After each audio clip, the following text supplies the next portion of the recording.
औषध सेवन नगरौँ। प्रहरीलाई सूचना दिने प्रहर गरिसक्यो। आफ्नो धार्मिक आस्थाको आधारमा भएको प्रहर हो यो। आफ्नो समाजसँग जोडिएको प्रहर हो यो। आफ्नो सन्ततिसँग जोडिएको प्रहर हो यो। तसर्थ यस्तो प्रहर बोलीमा मात्र होइन व्यवहारमा पनि उतारौँ।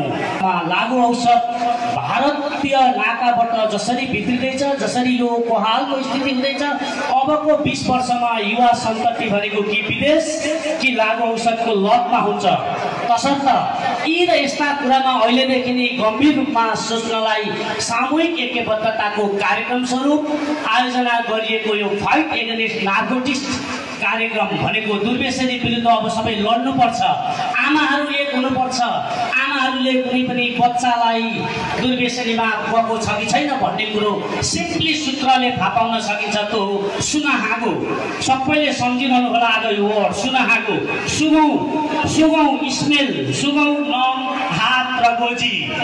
मात्र नङ हात र गोजी मात्र सुन्यौँ भने पनि आफ्नो सन्तान कता बढिरहेको छ भन्ने कुरो प्रष्ट रूपले तपाईँ आमाहरूले थाहा पाउनुहुन्छ भन्ने सन्देशको साथ सम्पूर्ण अतिथिज्यूहरूलाई जिल्ला प्रहरी कार्यालय र फ्यान क्लबको तर्फबाट हार्दिक स्वागत गर्न चाहन्छु। जय नेपाल।